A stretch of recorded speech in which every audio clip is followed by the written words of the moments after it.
online.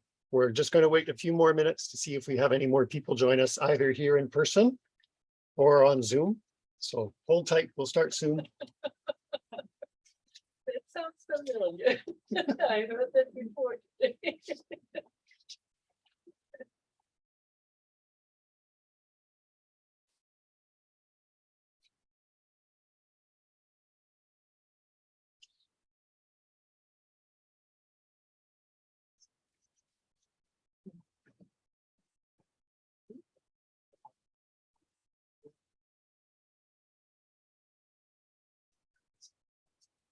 Oh, Sie gesehen, dass ich jetzt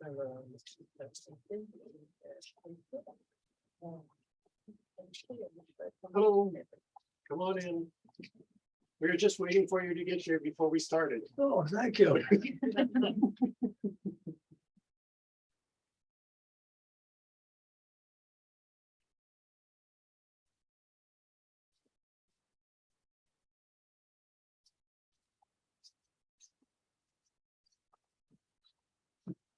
Okay.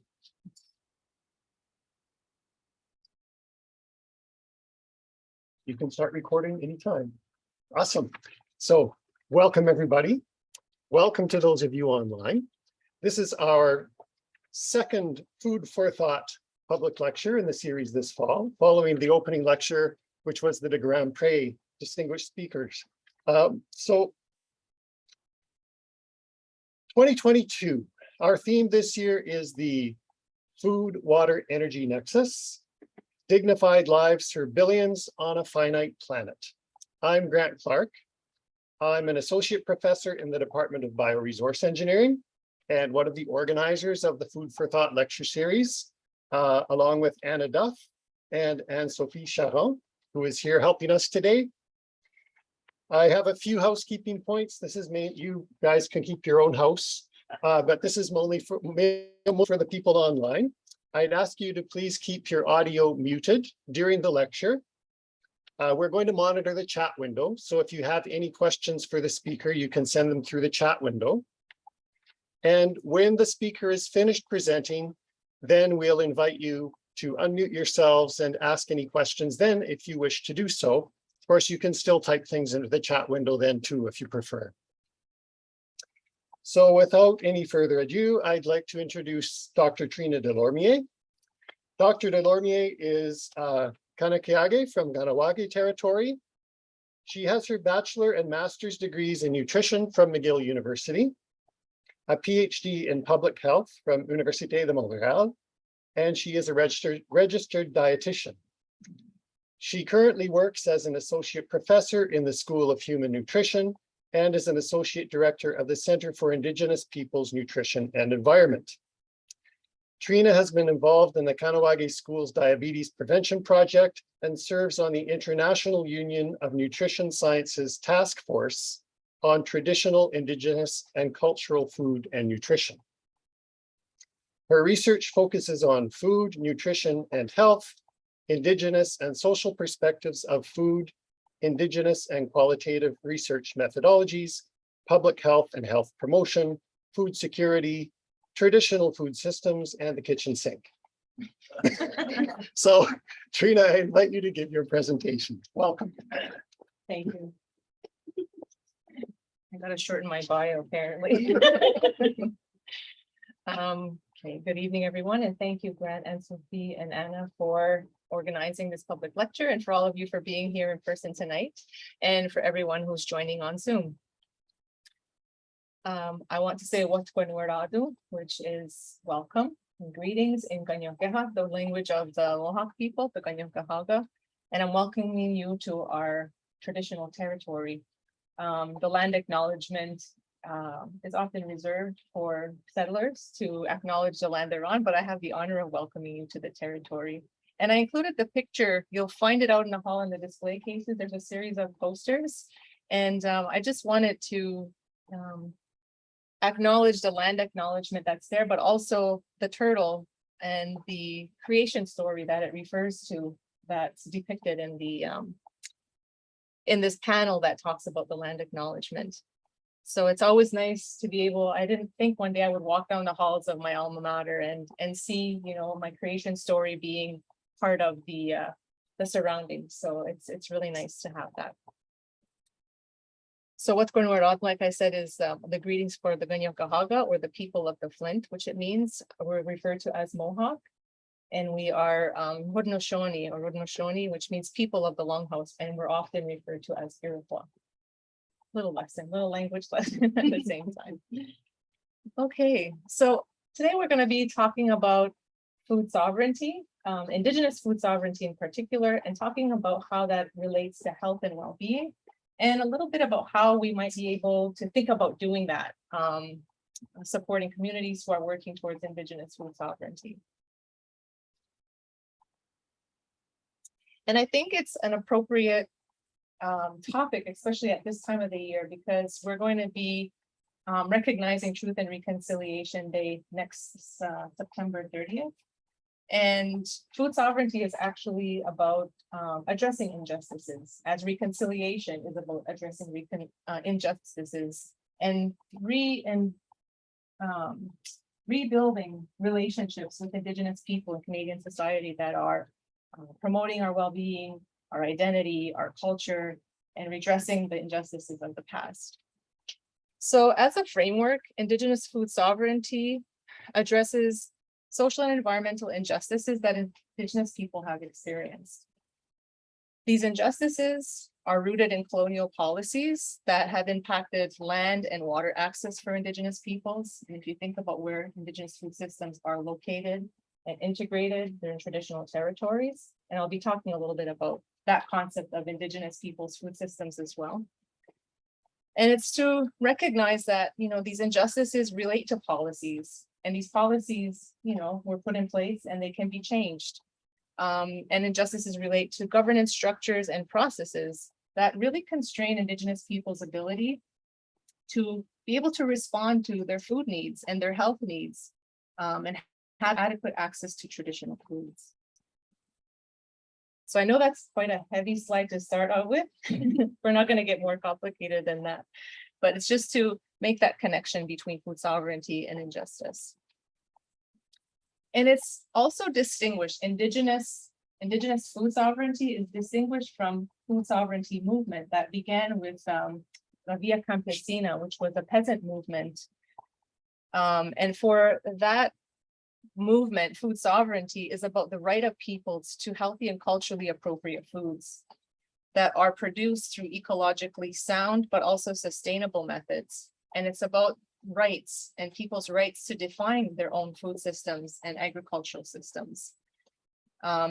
This food sovereignty movement is also about uniting people against injustices in the food system. So we think about labor and land access, but also about movements for women's rights and for youth rights, and movements that are against land grabs and, for example, the spread of genetically modified organisms.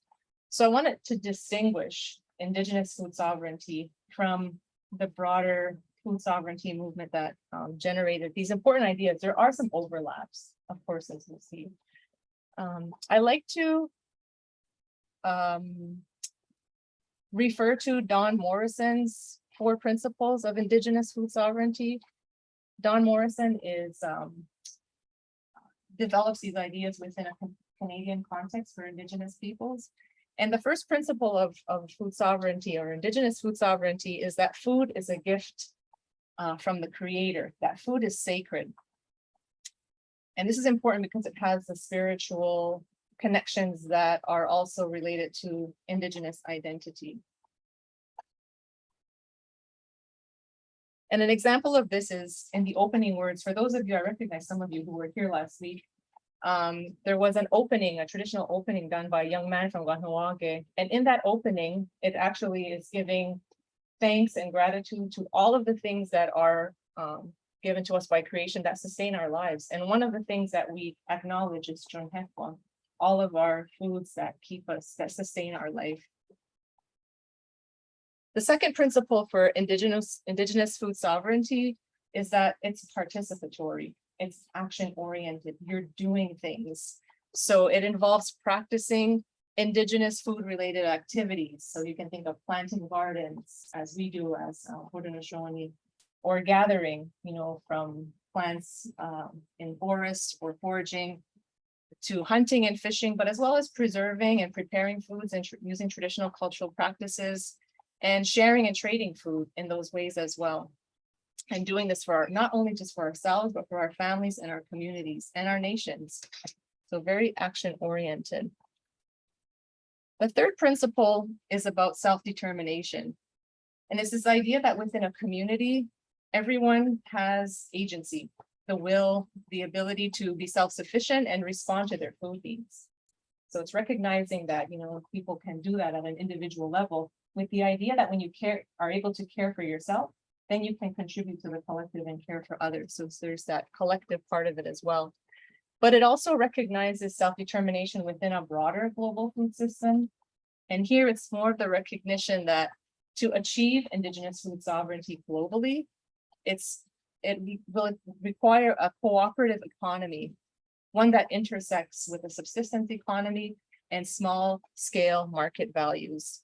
So these are the kinds of economic systems that support Indigenous people's food systems. And where community is free from corporate controls and oppressive land, water, social policies and practices. So again, removing those constraints that keep Indigenous peoples from practicing within their food systems. And finally, the fourth principle is policy. So policies constrain in a lot of ways, but policies can also enable, support access to Indigenous people's food systems. And these policies would be grounded in earth-based or are grounded in earth-based practices and protocols, because these practices underlie Indigenous worldviews and cultures. They're very active and alive and action-oriented. Policies would support Indigenous people's abilities to respond to their food needs today, or which are today constrained by these policies that I had met before that are oppressive to accessing land, water, health, and economic and environmental structures. And so achieving Indigenous food sovereignty will require a balanced approach that addresses these structural issues and these inequities, and the power in policy planning and governance that has an impact on being able to access and practice on Indigenous ancestral lands or territories. So it's a broad framework, and I think what it does show us is that it reminds us how food, does have that spiritual component and sacredness, but that the act being able to celebrate those, practice those foods, requires changes in policies and practices and governance structure. So it's quite complex, but it has a local nature too, as well as having a global reach. And I think a good example is Raven Swamp's, the community garden that she talked about last week. This was an article that was in the CBC news, and it was about reclaiming land and responsibilities through community gardens. And she's quoted here saying that that group who looked at lands that were recently reappropriated by the community after a highway was constructed, they looked at that as an opportunity. And she said that they wanted to demonstrate a healthier, sustainable use of common lands in the community. And that this was something that highlighted, they want to do something that highlighted Indigenous roots as Haudenosaunee. So we really hear there that,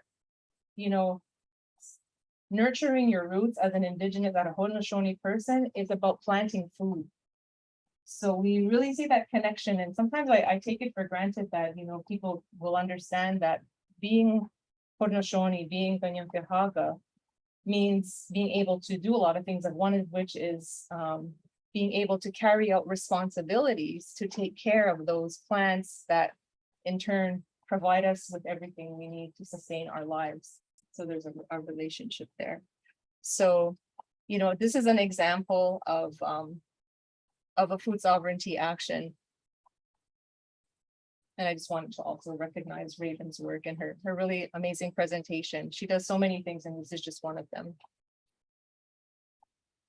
Because the focus of this presentation is also on well-being, I wanted to talk a bit about health and food security and health, because they tend to be talked about a little bit more together than food sovereignty and well-being. And then I'll link it back to health and well-being.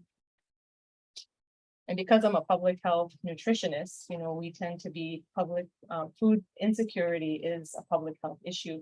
And it is something that we hear a lot about in the news. We have heard about it for a while, but in the current context of the pandemic, we had seen how, you know, food insecurity became an issue as, you know, people's ability to work was affected. And we're also hearing a lot about how climate change and extreme weather events and the prediction of these happening more often are impacting food security. So it is an issue that's really in our minds often because of how we're facing it locally, but also what's happening globally. But food security exists when all people, all the time, have physical and economic access to sufficient, safe, and nutritious food to meet their dietary needs and their food preferences to be able to have an active and healthy life. So this is what we mean by food security. And I just also want to acknowledge the youth in this photograph, because this is what they're doing as part of their Cree culture course. So this is it's called Rainbow Elementary School in Waswanipi. And this was a photo and a story that I had found also online. And as part of their culture course, they learn how to clean a caribou. So they're learning that is to provide food, but they're also learning the techniques that have been passed on for generations. So they're part of the knowledge sharing system with elders and other knowledgeable people. They're learning how to do this. You don't do this easily alone. It's easier when you have many people. And at the same time, you know, there's an opportunity to speak the language. So we see how this food system and cultural food practices can support much more than just having sufficient access to food. But it's an important part of food security as well. But food security has quite a, you know, this is a definition that's been one of the many definitions, but one that's been one that originated in 1996 when we were talking about this internationally. And I just wanted to talk a little bit about how we measure food security in Canada, because I'm going to show some rates, and it's nice to know how we come about with these rates. When we talk about food security rates in Canada, we're talking about this at a household level. So the way we do this is there's a survey or a questionnaire that's asked, it's included as part of the Canadian Community Health Survey right now. And it assesses self-reported household experiences with food insecurity. So these would be experiences where there's uncertain, insufficient, or inadequate food access. So one of the questions is, I was worried in the past 12 months because I didn't have enough money to buy food. And there's different other statements that people will agree with or not if they've had that experience. Similarly, questions will ask about uncertain, insufficient, or inadequate food availability. And then it moves on to compromised eating patterns and consumption that can result from insufficient access. And this is all related to because of having inadequate financial resources. So it really focuses on, you know, did you have the financial ability? And according to the number of questions that are answered in the affirmative, people are categorized as food secure, or they might be marginally, moderately, or severely food insecure. So it gets increasingly more serious as the questions are affirmatively answered. And that's how we base our rates of food insecurity in Canada and in other places as well. I also wanted to show a bit of the some statistics from the 2017-2018 Canadian Community Health Survey. So this survey is done over a period of 2 years to capture one moment or a cross-section in time of what's happening in Canada. But not every year does every province actually do the survey. There's only certain periods where it's mandatory that all provinces and territories ask these questions. So we don't have like as periodically as we have the survey food security data. So that's a, if you're studying that, it's a bit of a frustrating thing because you want to see over time, but you only have many years in between a full portrait. So what we see from the 2017-2018 survey, which is the latest data we have summarized for this, is that we see very high rates of food insecurity in Nunavut. Actually, it's the highest rates of food insecurity are observed in Nunavut. And then you see by province and territory as well. In the Northern Territories, it seems to be, it's higher than in the provinces. We have the lowest rate for this year in Quebec. And so that's just to show you, how it's measured and how we come up with the statistics. And then when we have this, we want to look at some of the inequities that we observe across different populations. So inequities being, these differences we see in rates that are not because they're just random or natural, but there's a reason underlying why people are having less resources, for example, to be food secure. So from that same survey, the national rate is 12.7%. So if we put everyone together and get one national rate, it's 12.7%. But when we just look at the Indigenous people who are included in the survey, we see that that rate is more than double. It's 28.2%. And for Black populations, it's 28.9%. So those are the populations who experience the highest rates of food insecurity in Canada. The Canadian Community Health Survey excludes certain populations because of the way they sample populations. So First Nations on reserve, other Indigenous people who live on Crown lands are excluded from the survey, as well as people in the Canadian military and institutionalized persons. And so it would be like incarcerated individuals as well. There have been other surveys like the First Nations Food, Nutrition and Environment Survey that was done over 10 years from 2008 to 2018 that looked at First Nations on reserve to fill this gap. And what was found from the national rate, which ranged from, I can't remember off the top of my head, but it's like from 24 to 60 something. But on average, it was 48% of the First Nations household that participated in the FNES survey were food insecure, which is 3 to 5 times higher than the national rate that we've seen.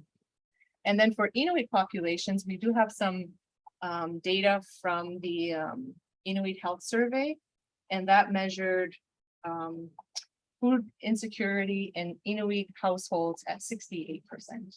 So it's quite high and it's quite persistent. So it's frustrating because, there's obviously something to be done, but it's a very difficult problem to address and something that needs to take an approach of food sovereignty where communities are leading the way of what needs to happen. And I think having the data and communities participating in these surveys to create their own data and how that should be done is a really important step to be able to monitor the problem and to have the data we need to support advocating for the kinds of policies that will support food security and food sovereignty.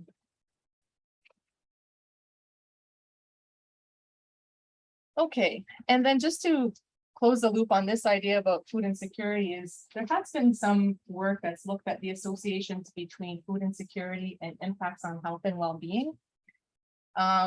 And what has been observed is that people who live in food insecure household are more likely to experience poor physical and mental health, and they do have a higher risk of premature death. In another analysis done by Willows and colleagues, they looked at Indigenous adults in food insecure households from the Canadian Community Health Survey data from 2004, and they found that people in these food insecure households had greater odds of having poor perceived overall general health, high stress, low life satisfaction, and a very weak sense of community belonging. So we know that, beyond just the nutritional impacts of food insecurity that we can imagine, that there's other health impacts of having this experience of household food insecurity.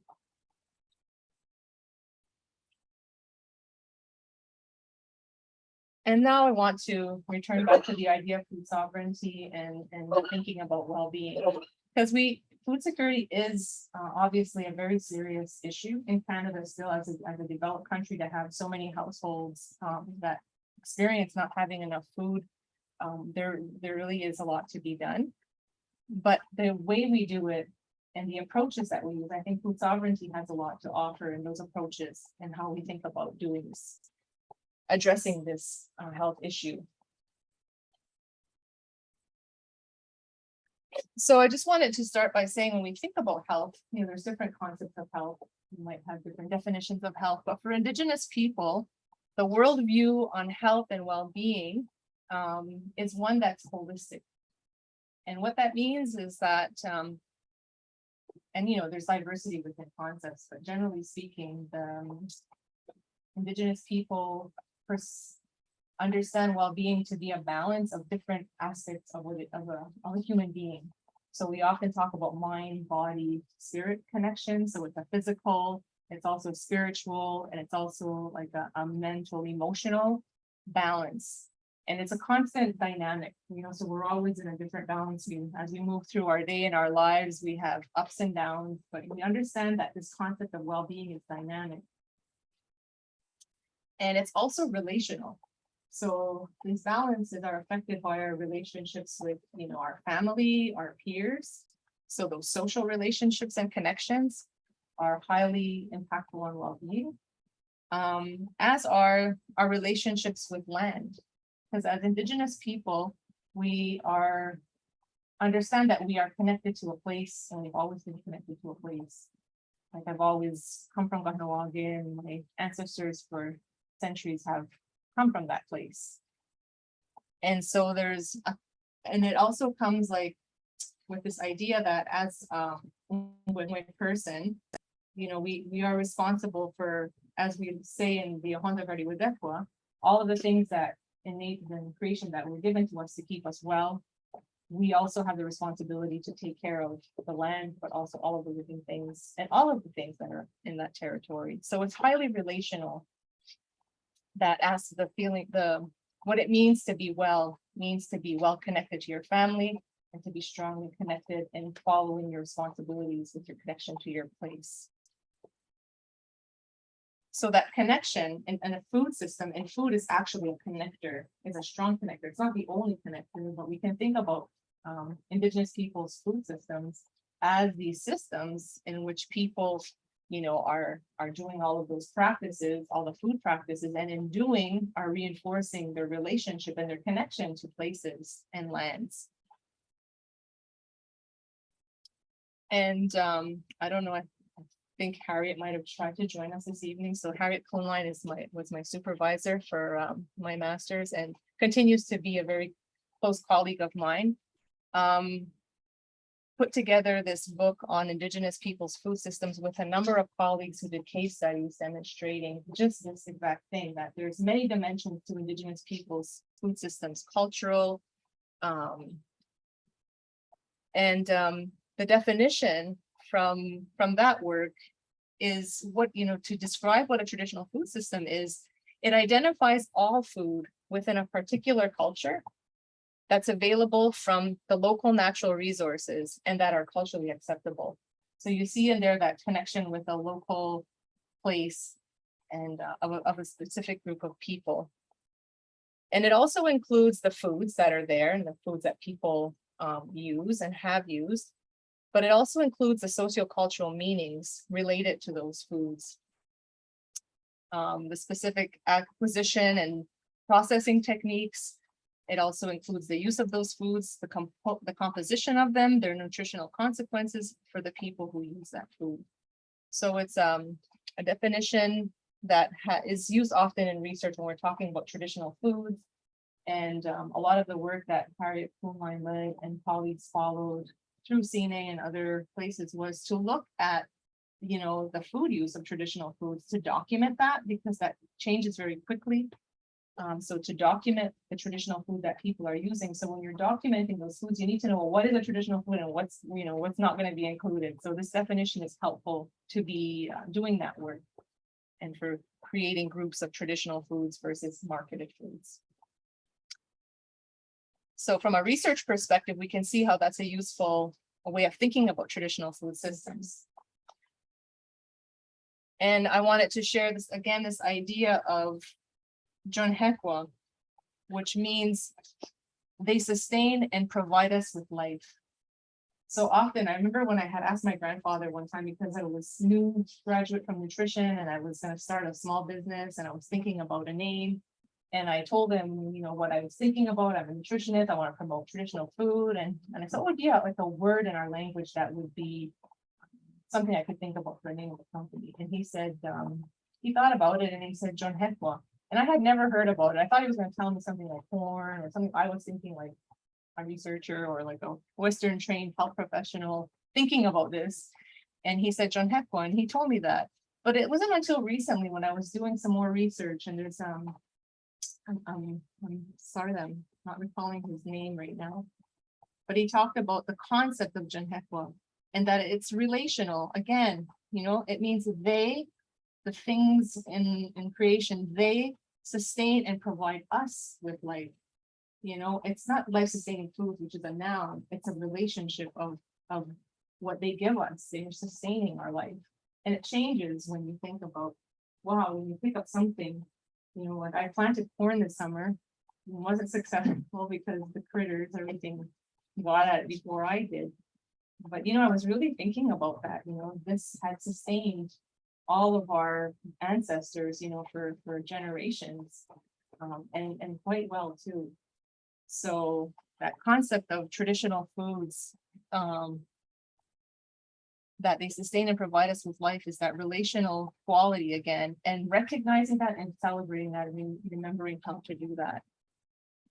So what I'm showing here is a graphic or like an illustration of the seasonal ceremonial cycle for Kanien'kehá and Haudenosaunee. And it's Cindy Martin who put this together from the Traditional Wellness Center. And you'll see that through the cycle of the cycle of seasons, the ceremonies follow much of the food that we're planting and recognizing. So those ceremonies, and in our stories, we're told that ceremonies were given to us by the Creator to remind us that we're supposed to do these things because we had forgotten in the past. So we need this to remind us that yes, in the springtime, when the water starts to go in the maple, it's time to recognize the maple trees, and they're the first ones to come back to life after the winter, and so forth. So our ceremonies remind us that, and it's embedded, the foods are embedded in those ceremonial cycles that are seasonal. We also recognize, corn, beans, and squash. Onase, Uzerda, and Ozaheda. Those are the three sisters, or Asa, Negunda de Goa. And they were planted together because they support each other. So the corn is strong and it supports climbing bean plants, and then the squash crawls around it and it actually helps manage the weeds that grow. And there's also some nitrogen fixing properties of all of this, and so it's also this recognition that there's within nature, we see these relationships, and then we also think about how they play out in our own lives, so that this mutually supportive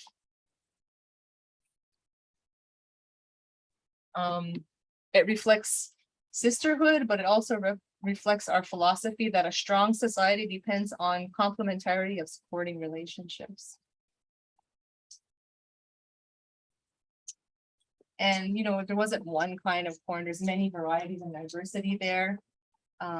This food system was, strongly focused on corn, beans, and squash, but was also complemented by hunting, trapping, fishing and gathering.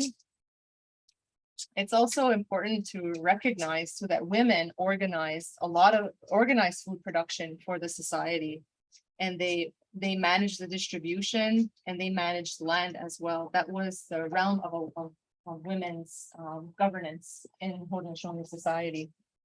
But women were also hunters, and also men and elders would help with the gardens, removing trees, and that heavier work was shared. And it's interesting, I wish I could go into it more here, but there's around traditional Haudenosaunee villages, you had the gardens there was the village where the resident or the houses were the longhouses, and around that you had the gardens, and then beyond that was the forest, and those were distinct domains and realms that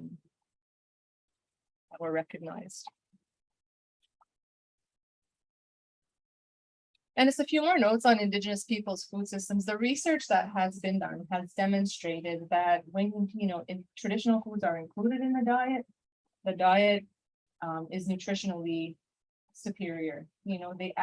Traditional foods are highly nutritious, and even having a small amount in a diet compared to a diet that has no traditional food, you'll have better diet quality when traditional foods are present. And we know that they're also culturally significant, these foods, because they express those responsibilities in our relationships as stewards of the plants, but also to the land. They express sustainable practices. So there's much to be learned about how, we can share and provide solutions to some of the issues that we're facing today. Not that Indigenous people have these knowledges on how to on these technologies for sustainable practices, and that these support biodiversity.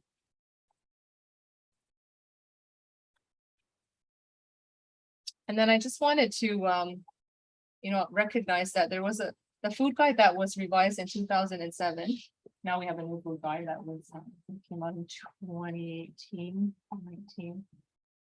It's been a long day. Dates are the first thing I can't remember if I don't have them written down.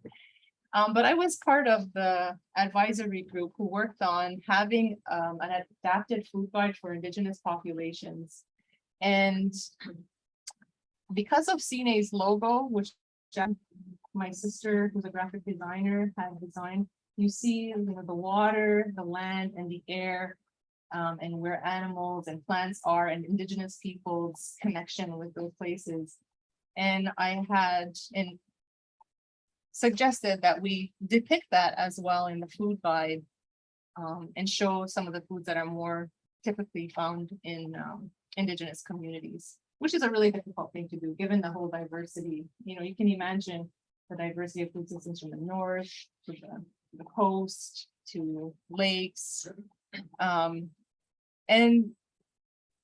I think the effort was really notable that Health Canada had really, put together an advisory to address and acknowledge these relationships and the importance of the food system, not as just food on your plate, but as somehow depicting the relationship that is valued as well. But in the revision that we have the food guide, there wasn't an adapted version because it was recognized that these sorts of things have to be led by the community. So back when this was done, it was led by an advisory group with some Indigenous people and some Indigenous nutritionists. But we really need to seek the Indigenous knowledge holders and perspectives and find ways to consult to find meaningful tools that will translate current nutritional advice into meaningful messages for communities.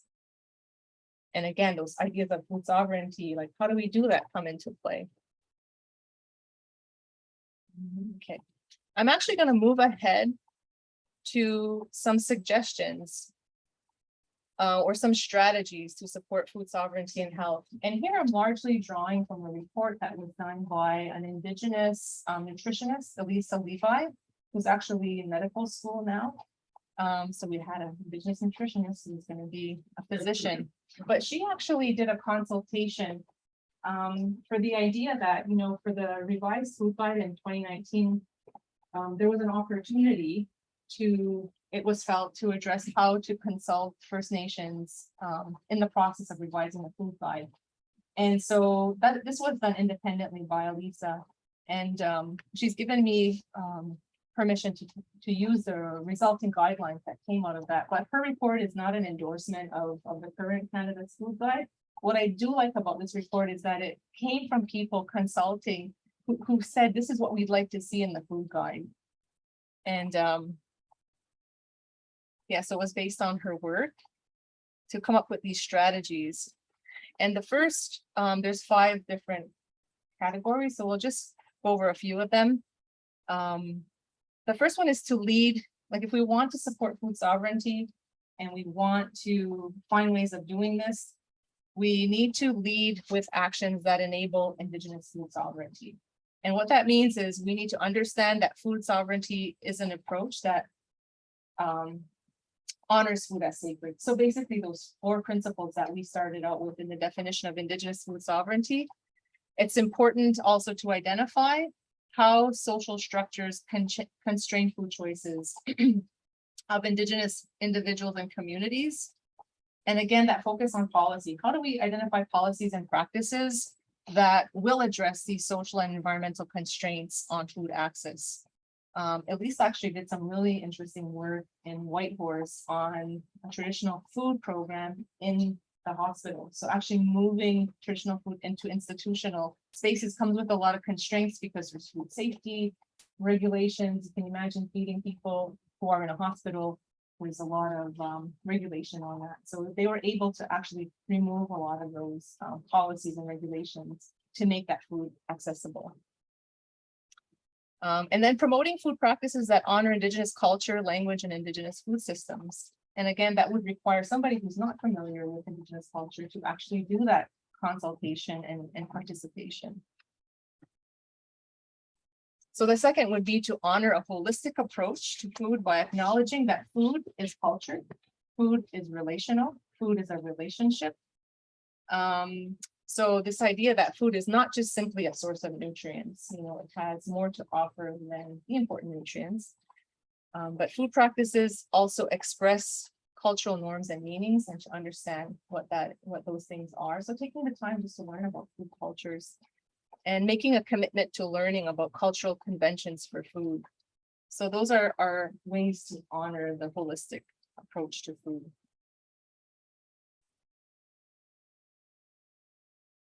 Another suggestion from this consultation was to center traditional foods and center local and traditional knowledge and practices, because our communities actually are filled with people who have amazing knowledge and skills. In Kahnawake, when we did a food security project with this approach, you know, we just hired people who had knowledge for seed keeping, for planting, for medicines, you know, and every year there's more and more people who are learning. So there's really a revitalization. So it's like looking into the community for the strengths and knowledge that's there.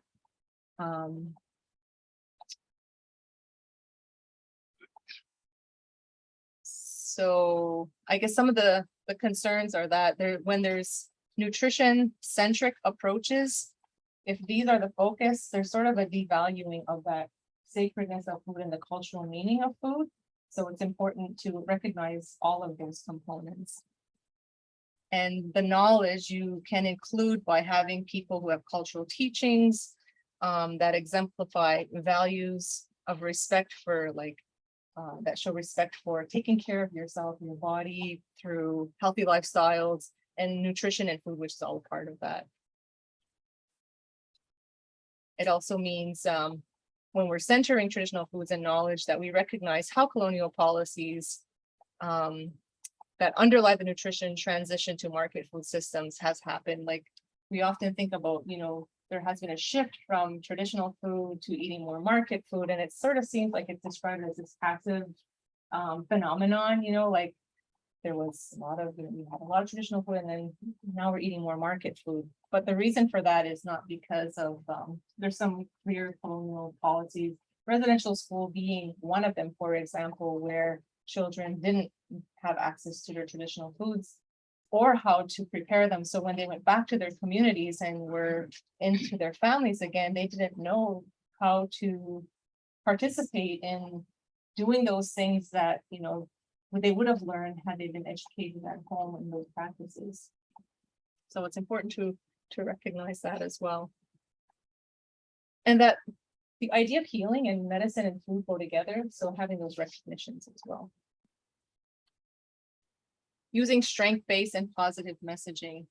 And again, it's always the message is more, how would I say, like, when you see celebration of your food systems, you know, there's the positive message around that. And there's many ways to do it. I think I outlined quite a few of them this evening. And to celebrate that, you know, Indigenous people have a resilience, and that there's this innovation, like I said, with the knowledge that people hold, and that this is important to food and health. And what also goes with that, and I think what we often do in research, we want to start with the problem and the issue. And if we focus too much on what is wrong with Indigenous populations in terms of their high rates of diseases, it tends to pathologize and make, you know, paint Indigenous people with this idea that they're sick populations. But actually, you know, if we use a strength-based approach, there's a lot to celebrate and to recognize as being very much enabling health, well-being, and healing. So it's using those positive successes and assets in the community. Some of the mechanisms to do that that were suggested were, you know, creating local advisory groups on how to do this work, you know, decision-making and idea generation locally. There's many regional working groups that are working on this, and having, of course, again, that policy approach to supporting the development of culturally relevant resources. And with that, I think I will end the presentation with how we can use a food sovereignty approach to address some of the needs in the community that would address food security, but also promote the well-being, the identity, the culture, the language, and the health of Indigenous peoples. So, Kanien'kehá, and thank you. Let's see.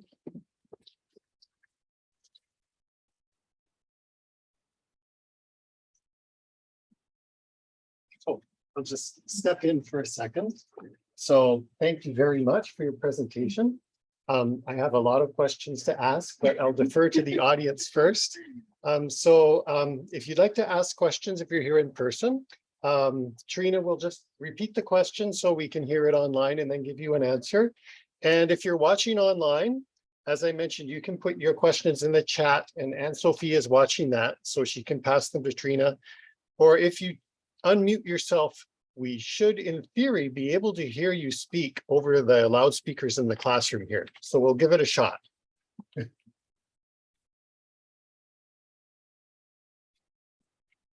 So I'll begin. I was wondering, is there any explanation for the big discrepancy in food insecurity, even between Nunavut and the other territories? Yeah, what's going on there? Mhm. I wish I had thought some of the students in that, but we know that food insecurity is related to economic resources, right? And socioeconomic status is highly correlated with food insecurity. So if we're thinking about poverty rates, we also see the high poverty rates in these places in Nunavut,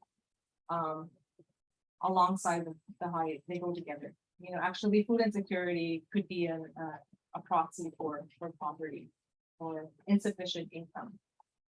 And that's also related to, if we think about historically, like these were Inuit, and I'm not Inuit, but if we look at, you know, they were thriving societies for many generations, but there were policies of dislocating Indigenous Inuit communities, moving them out of their traditional territory to survive in places where they never had learned how to survive, so had to adapt very quickly, and then forced settlement later on, which really constrained the possibility to maintain those livelihoods and ways of life in the environment that they were previously adapted to.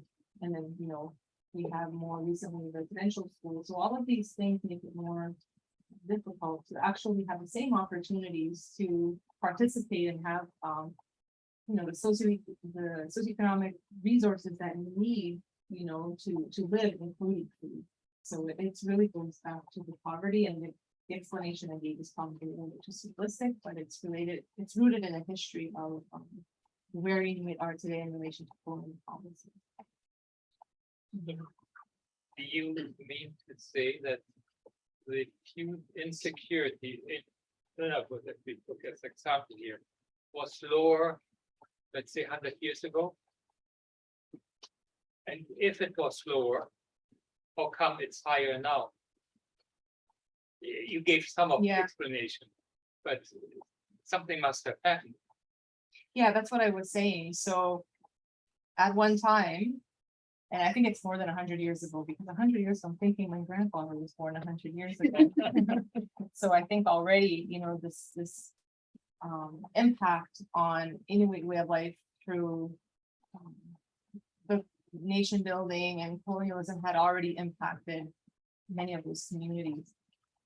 What happens is it's not being able to continue the subsistence economies that sustained people before, having access to animals, being able to follow them how they would follow them. So not being able to follow that way of life and then being forced to adapt in a harsher environment and then to a more settled way of life where you would need a job and certain opportunities that are more southern focused but don't exist in the north. So I'm an immigrant and maybe I don't know certain things, but Mhm. you mean to say that under the present governmental system that we have for 100 years, they were restricted in their way of life. They can't follow the animals anymore. They can't shoot as many reindeer yeah. as they used to. That's really the case. Yeah.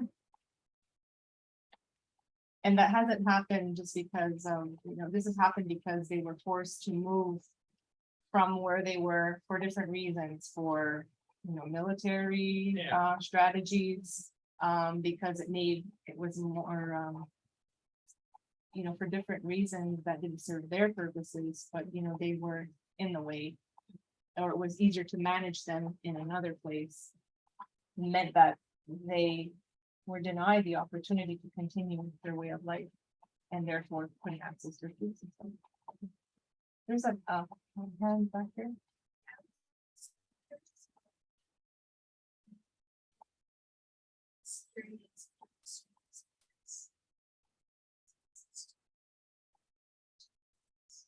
Mhm. So the question is on the surveys where we're determining or assessing food security, do they address non-monetary ways of accessing? They don't. No. And actually in the finesse study, the food nutrition, First Nations food nutrition and environment survey that was done over 10 years, and they sampled by ecozones. When they looked at food security assessments, they reworded the questions so that it wasn't only financial resources, but actually other resources that people had or need to get food. Can you comment on what happened to the fur trade in the 20th century in terms of generating something to trade for food or other parts of their life? I don't know everything in detail, but I mean, that must have been a very revolutionary situation, and not positive, probably, at least in terms of the life that was established based in large matter of trading furs. Yeah, so the question was about how the fur trade impacted food. Yeah, it wouldn't be traditional foods, but other foods or Mhm. even equipment to hunt animals Mhm. and so on. I don't think I have a good short answer for that really good question, but there are some really, there's a book called Clearing the Plains, and it's focusing on more central Canada, but it also talks about the impact of the fur trade, right? How the movement of people and money and furs, but also diseases and other things, impacted communities. Smallpox epidemics that decimated, so that had an impact, for example, on, losing so many people in a community that the people who are left are just trying to survive. And during the fur trade, though, there were periods, where policies came into being because First Nations people were starving, and there was an imperative to do something. So they introduced, and gave rations of flour, of sugar, of lard, alcohol, and those things entered, into the food system. So we have things like bannock, which, are strongly, they have a strong cultural meaning, because for many things, they survival foods, but then they became very appreciated and preferred foods, white flour and lard, and sugar. So those had an impact on the diet as well. But yeah, there's many impacts, I think. Yeah, Clearing the Plains, if you want to read on, that's a good book. Yeah, to talk about the many different impacts. I appreciated that book from, I was reading it more about the impact of epidemics and how those traveled with the traders who were moving, through the country. But it also talks about, the horrible situation of this decimated populations, and then just people moving away from some of the conflicts that were happening as well. How does longevity compare from today to 150 years ago? Oh my gosh. It's a good question. Like in terms of life expectancy? Yeah. I mean, I think 150 years ago, when I'm thinking again, yeah, I think it was, I'll agree it was lower than it is nowadays. Well, exactly. I mean, it's in our population too, it was 70 or 65, and today we expect to be 90. And I think what's actually interesting about life expectancy now, if we're thinking about, again, health inequities, is that it's not the same, right? Like if you are if you're an Indigenous person, if you're a First Nations person, your life expectancy is about 6 years less than in the Canadian population. The gap has closed a bit, but we still have these health inequities, which again are related to the social conditions and the policies that create these structures, right? So thinking then about how do we create policies that address these injustices so that we all have the same opportunities to attain the same amount of health, in a country like this. It's my question. It's not from the chat, but I was wondering if what was the situations with Indigenous people in urban settings who may not have access to more community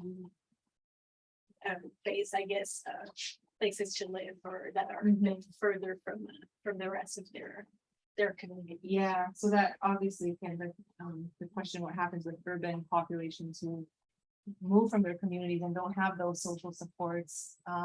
Yeah, that can be an issue, but I think we have to remember that urban populations are also quite diverse. So we have Indigenous people, First Nations, and living in urban settings, and that's where they live now, and they have jobs and go to school. So sometimes it's problematic for people who maybe are wanting to get away from their community for some sort of social problems or things like that. So if you're coming away to escape from a bad situation, find yourself in the city, there we see sometimes people, find themselves like not supported, not having the tools or the supports to have a good life in the city. And then that's why we see these high rates of homelessness or houselessness, Indigenous populations, for example, in Montreal. Yeah. Yeah. Are there like initiatives to connect maybe people that have been disappointed? Oh yeah. Yeah, there's a lot of different organizations. The Friendship Center network, actually, Yes. Native Friendship Centers are across Canada, and that's what they were set up to be, community, like a heart or community location for Indigenous populations. So that's one, but there are different organizations and networks and yeah, groups who are supporting Indigenous people, First Nations, and Métis in cities. So just as to food, is there something being done to show people how to cook?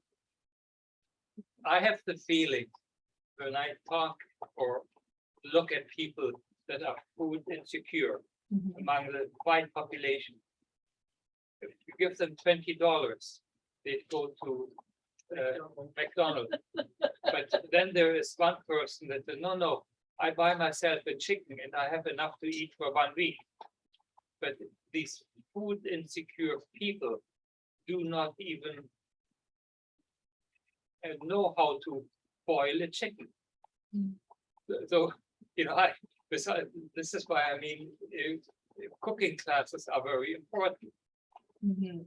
Yeah, I think intuitively we think that, right? If people knew how to use cheaper resources, then they might make better choices. But the research doesn't actually support that. And I do think it's important to have these kinds of education in school, Yes. because everyone would benefit from having some food Exactly. literacy, right? Yes. But I mean, it's pretty clear that food insecurity is related to not having enough income. So it closely aligns with poverty, but even 60% of food insecure households in Canada, the people who are food insecure have an income, they are working. It's just that their expenses and their wage is not enough to get them, like, let them buy the food that they need. And food is the flexible budget, right? You can't change your rent or your other utilities. So you usually borrow against your food.